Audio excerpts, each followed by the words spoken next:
This just in on HQ, the Niners are in Vegas ahead of Super Bowl LVIII and their quarterback Brock Purdy speaking to the media. Let's take a listen. Yeah, this year for me it's been Psalm 23. The Lord's my shepherd, I have what I need. Lets me lie down in green pastures. He leads me beside quiet waters.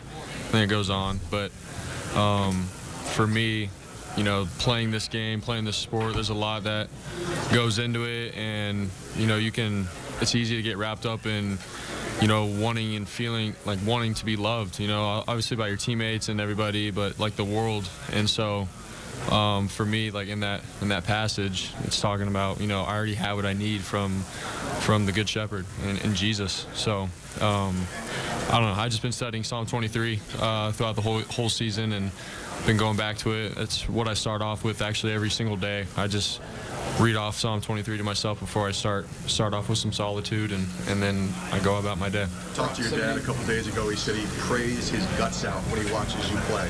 Yeah. Do you pray when you're playing during a game? Yeah, I do. You know, and it's not, can we, you know, God, can we win here? Can we do something great here? It's more just to have that peace, that steadfastness in all the chaos. That's really what it is. It's sinking back into, like, Holy Spirit, you know, take over and lead me here in this moment and allow me to think clearly, allow me to, you know, obviously go through my reads and like I said, just have a even-keeled state of mind that I get from the Holy Spirit. So, yeah. Thank you, Jones, CBS Sports. I have a question regarding your coaches. There's a lot, and you probably don't, maybe you do, maybe you don't. There's a lot of activity, a lot of excitement around Travis Kelce, Taylor Swift, and Patrick Mahomes, too.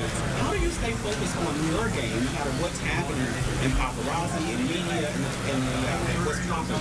How do you stay focused on your game? Yeah, for me, I understand, you know, what I'm trying to do, what, you know, our main goal is for this team, and it comes down to 3 hours of football that we play, 11 on 11 on the field. It's not about the media and getting wrapped up in what the whole world has to say. You know, people can enjoy those kinds of things off the field, but as players, and especially being the quarterback, it comes down to, all right, how do I do my job really well for 3 hours against the Kansas City Chiefs defense? That's where my mindset's at. I want to do everything I can to help my team win, and that's what I do. I'm focusing on the plays. I'm focusing on what we're trying to do for this week, not getting caught up in all the paparazzi and all that kind of stuff outside. So, Brock, so many quarterbacks come into the league and they're really talented, but they go to organizations that might lack stability. You get to come to San Francisco and you have a good owner in Jed York, really good general manager in John Lynch, Kyle Shanahan, and a lot of weapons, but also a rich history with great quarterbacks in Joe Montana as well as Steve Young. What's it meant for you to land here? Obviously, it's taken some luck, and how has the history of the Niners organization propelled you to have this early success and put you on the right path? Yeah, exactly what you said is true. You know, we got such a great organization, obviously from the ownership down, John Lynch to Kyle to the team that we have. For me as a quarterback coming into the league, it's been a blessing to, you know, have such a great supporting cast around me. Obviously the keys weren't just given to me or anything; it had to be earned. And you know, I've come in day one just obviously trying to learn Kyle's system, his playbook, and earn the respect of my teammates. And then over time, I've been able to, you know, step into that role and be ready for my opportunity. And but yeah, at the same time, man, I have a lot of help around me, and it's allowed me to develop, and I'm going to continue to develop with the help and the cast that I have around me. So more than anything, I'm grateful for it, and there's a lot more room for me to grow. What's the tutelage of Joe Montana and Steve Young done for you? Can you say it again? What's the tutelage of Joe Montana and Steve Young done for you as a young player?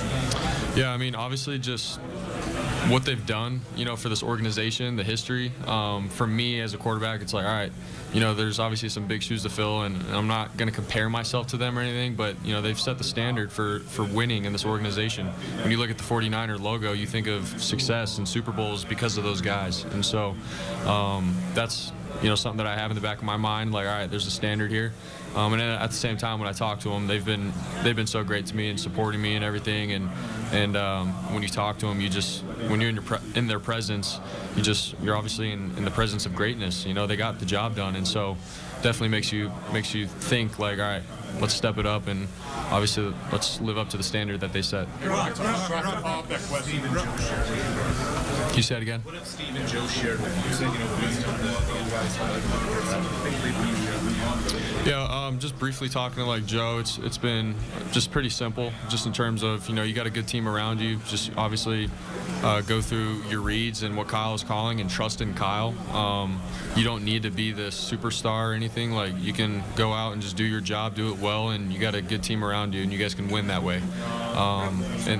And then with Steve, Steve we just talked about just our mindsets, in the NFL, with all the stuff going around on the outside, being able to, sink back into what you believe and understand who you are and what your purpose is, and then he spoke to the team obviously about, when you have an opportunity like this, you got to take it. You can't let it slide. There's a lot of players in the NFL that don't get opportunities to go to the Super Bowl and win it. So he was like, you got to do what you can as a team when you have this op to take it. So. Hey, Brock, to follow up on that, how do you develop in season, Brock? There's no time. Patience. You gotta win now. You gotta win now. You gotta win now. How do you develop when every week you've been kind of thrust in that center stage? Prior to that, we're getting all that many reps. Yeah, it comes down to, meeting with Greasy and Kubiak and Kyle and going over the little things within the game film and being like, all right, you have to be better in this area or that area.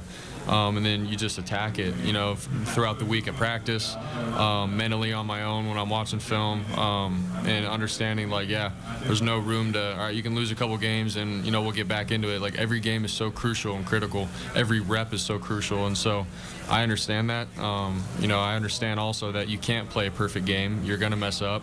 And but you have to find ways when things aren't going well and looking good to will your team to win and to pick up your part and play well. So I don't know. Throughout the year, you learn those things, and at the end of the day, you want to put your team in position to, have a good playoff seed, win playoff games, and get to the Super Bowl. Stressing just a football game, do this all year long. Have you had to do anything differently to kind of cut out the inevitable noise that comes around the Super Bowl? A little bit, just understanding, like I said, what our purpose is for this. It's going to come down to Sunday. We're playing for 3.5 hours, and how can I play my best brand of football for this organization and my teammates? That's what the ultimate goal is, and that's what I understand that. And obviously with the media and all the stuff going on the outside, you get a lot more attention than you ever have probably in your life. And that's okay, but for me it's, turn off the social media, turn off all the other outside stuff. I got my family and friends that text me just like normal, and I got really good teammates around me, so I keep it simple, and I understand that when I step on the field, it's about playing football more than anything. So. Brock, to follow up on the quarterback question, Brock. High schooler in Arizona, you're starting quarterback here. How do you describe his honestly, just having a big gratitude mindset, with every little moment in my life, every milestone that I've come across, just being grateful more than anything with the people in my life that have helped me get to where I'm at, my family, my friends, communities, in Arizona to Ames, Iowa, you name it. I've had so much support in my life, and it hasn't just been a one-man show. So I'm just very honored that I get to play in the Super Bowl now and live out my dream as a kid, and just more than anything, have that grateful mindset. All right, that was Brock Purdy at the podium ahead of Super Bowl 58. He's just 24 years old, which means he is the third youngest quarterback to start in a Super Bowl in the history of the NFL, only behind Big Ben and Dan Marino, who was 23 when he went to the Super Bowl back in 1984. A full circle moment for Brock. He was drafted in Vegas as Mr. Irrelevant, and now he's the starting quarterback in the Super Bowl in Vegas, Super Bowl 58. You can watch, of course, on CBS Sports HQ. We have a crew out in Vegas all week long leading up to the big game. Stream us for free. Get you caught up on everything you need to know ahead of Sunday.